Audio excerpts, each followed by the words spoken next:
Il existe une vérité inconfortable sur l'amour à laquelle presque personne ne veut faire face.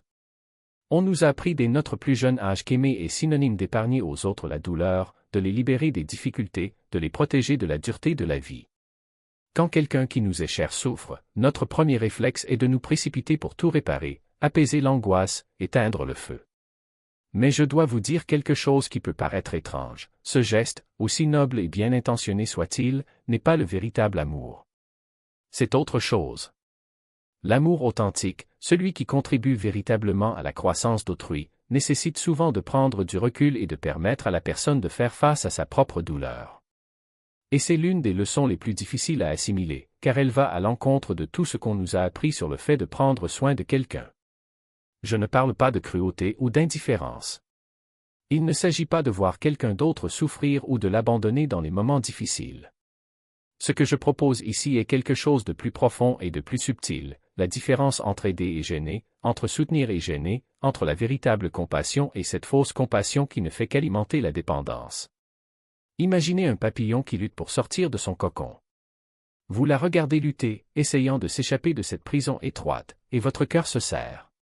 Il pense qu'il devrait intervenir, couper le cocon et la libérer. Prenez ensuite une paire de ciseaux et faites-y soigneusement place.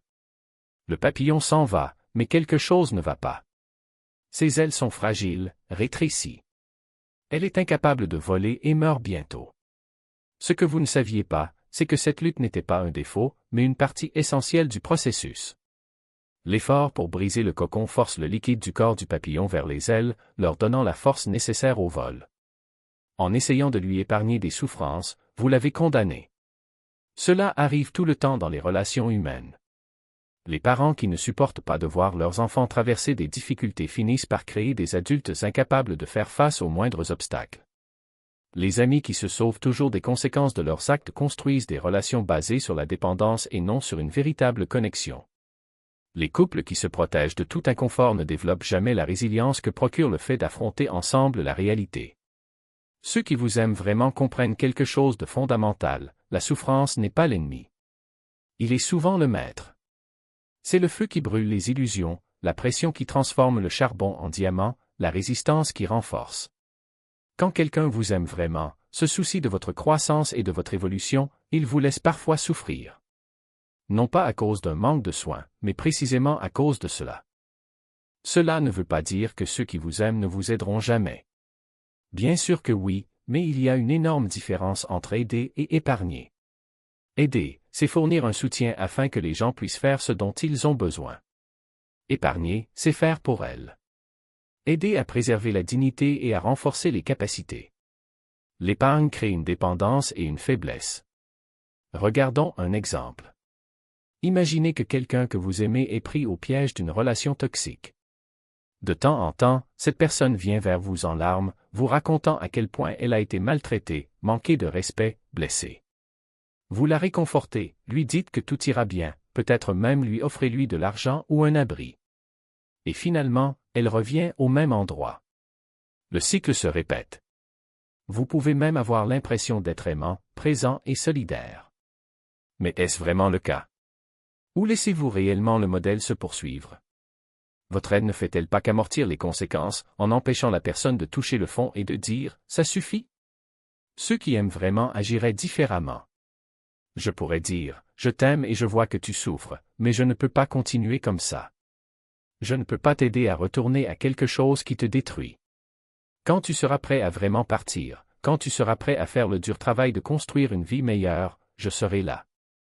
Mais je ne participerai plus à ce cycle. C'est difficile. Ça a l'air dur. Cela ne ressemble pas à l'amour qu'on nous a appris à reconnaître. Mais c'est le véritable amour, celui qui sert les autres, même si ça fait mal, même si ça provoque un inconfort momentané, même si ça te fait ressembler au méchant de l'histoire. Le faux amour, cet amour sentimental et égoïste, se préoccupe davantage de ce que nous ressentons que de ce dont l'autre a réellement besoin. Nous sauvons les gens parce que nous ne supportons pas de les voir souffrir. Nous réparons les choses parce que la douleur des autres nous dérange. Nous entretenons des schémas destructeurs car dire non, fixer des limites, autoriser des conséquences nous culpabilise. Nous voulons être des héros, nous voulons être reconnus, nous voulons entretenir l'image de personnes bienveillantes et toujours prêtes à aider. Mais le véritable amour ne nous concerne pas. Il s'agit de l'autre. Et parfois, ce dont il a besoin n'est pas de secours, mais de réalité. Parfois, ce qui vous sert n'est pas la protection, mais la conséquence. Parfois, le geste le plus affectueux que vous puissiez faire est de prendre du recul et de laisser la personne faire face à ce à quoi elle doit faire face, apprendre ce dont elle a besoin, grandir comme elle doit grandir. Ceci est particulièrement important lorsque nous parlons de responsabilité personnelle. Chacun de nous doit prendre le contrôle de sa propre vie, de ses propres choix, de sa propre croissance. Personne ne peut faire ça pour quelqu'un d'autre. Et lorsque vous intervenez tout le temps, lorsque vous sauvez les autres des conséquences de leurs actes, vous les privez en fait de la possibilité de développer cette capacité essentielle. Pensez à une dépendance. Quiconque a été confronté à la dépendance, que ce soit dans sa propre peau ou dans celle d'un proche, connaît cette douloureuse vérité: les toxicomanes ne changent que lorsqu'ils sont prêts. Et, souvent, il n'est prêt que lorsque la douleur de continuer l'emporte sur la douleur de s'arrêter. Si vous continuez à soulager cette douleur, si vous continuez à libérer la personne des conséquences, vous prolongez en fait sa souffrance, au lieu de la soulager. Vous entretenez la maladie au nom de l'aide. Quiconque aime vraiment un toxicomane fixe des limites. Il dit « Je t'aime, mais je ne serai plus complice de ça. » Avec eux.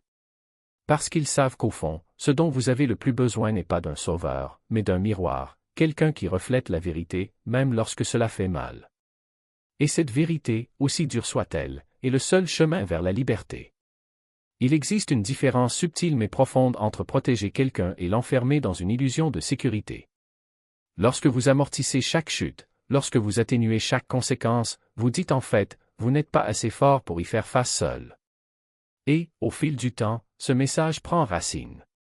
La personne commence à y croire. Vous devenez dépendant non seulement de la substance, de la dépendance ou du comportement, mais aussi de sa présence comme bouclier. Et puis l'amour se transforme en piège, un piège doré, mais néanmoins une prison. Le véritable amour, en revanche, dit « Je te fais confiance. » Même si tu ne te fais pas confiance. Il ne nie pas la douleur, mais il ne la perpétue pas non plus.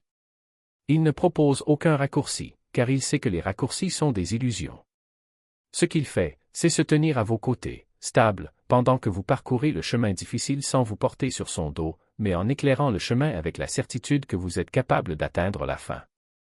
Et voici l'ironie la plus douloureuse: souvent, les personnes que nous aimons le plus sont celles qui résistent le plus à ce genre d'amour. Ils confondent limite et abandon. Ils crient que vous ne vous en souciez pas, que vous les avez laissés tranquilles, que vous les avez trahis. Et pendant un instant, vous doutez. Ils se demandent s'il est cruel. Si je devais céder. Si l'amour ne devait pas être inconditionnel à tous égards. Mais l'amour inconditionnel n'est pas synonyme d'amour sans limite.